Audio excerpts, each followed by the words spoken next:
Setelah 13 tahun tepatnya, akhirnya sequel Avatar dirilis juga dan memiliki judul The Way of Water. Cukup lama ya nungguin sequelnya setelah film pertamanya itu sukses banget.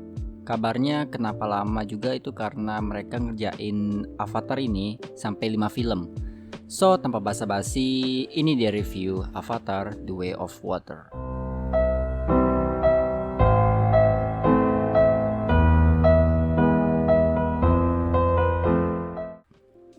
Avatar The Way of Water masih disutradarai oleh James Cameron dan masih dibintangi oleh pemeran yang sama seperti Zoe Saldana, Sam Worthington, dan Stephen Lang. Set cerita film keduanya setelah beberapa dekade di mana Jack Sully sudah mempunyai keluarga dan juga punya anak sendiri. Ada 4 anaknya, bener-bener banyak anak, banyak rezeki. Tapi di film ini jadi banyak anak, banyak masalah. Premis ceritanya masih sama seperti film pertamanya, di mana manusia-manusia atau bangsa langit itu balik lagi ke Pandora buat menjajah, dan surprise karakter Colonel Miles muncul lagi. Tapi bukan spoiler sih ini, karena emang udah dikasih tahu juga sama aktornya sendiri yaitu Stephen Lang. Ya meskipun terbilang plotnya nggak spesial amat dan bisa terbilang hampir sama kayak pertama dengan memakai musuh utamanya itu juga sama, tapi tetap bikin menarik dan nggak bikin boring. Ceritanya itu ringan. Gue mau bahas hal-hal yang gue suka di film ini dulu. Ya pasti cerita, gue masih suka.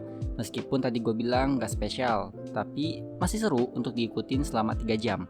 Bener-bener 3 jam itu gak ngebosenin sama sekali.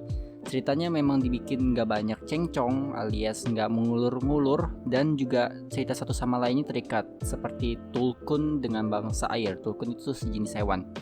Udah gitu kita gak disajikan satu konflik aja.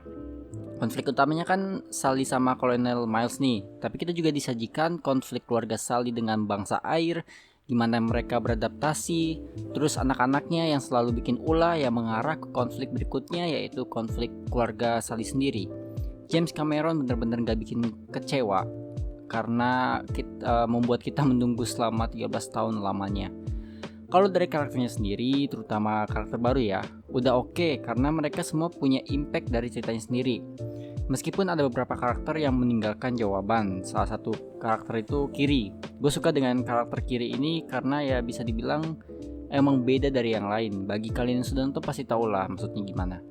Karakter Jack juga kita melihat karakter developmentnya dari seorang tentara menjadi seorang ayah yang melindungi keluarganya.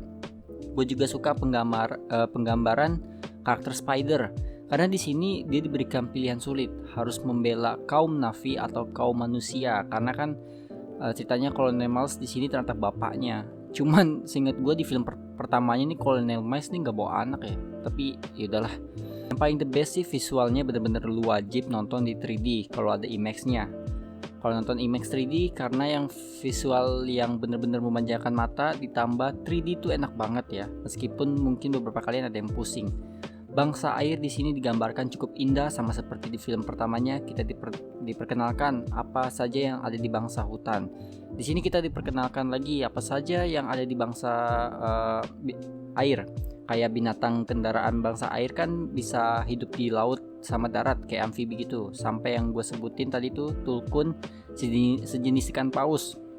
Bener-bener banyak spesies hewan yang ada di bangsa air ini, banyak banget. Nah bahkan binatang Tulkun ini bisa dibilang memegang peran penting dari cerita film keduanya. Kesan emosional juga masih dipertahankan, terutama kalau hewan-hewannya mati, bangsa Na'vinya nangis ya sama seperti film pertamanya. Scoring musiknya juga mendukung dengan keindahan bangsa laut, dan mereka juga pakai scoring musik dari film pertamanya. Kalau udah pernah nonton pasti kalian familiar.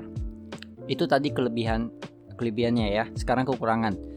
Gak banyak sih, cuman cukup disayangkan. Beberapa karakter jahatnya teman-temannya Colonel Miles ini kayak useless aja sumpah.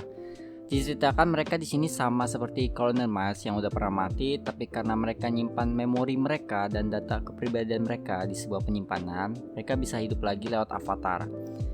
Sayangnya karakter yang awalnya ditunjukin keren, ternyata cuma jadi lawakan buat gua. Gak ada perlawanan sama sekali, terutama pas di bagian akhir. Meskipun ditunjukin mereka prajurit yang loyal, tapi interaksi mereka dengan kolonialnya ini menurut gua masih kurang.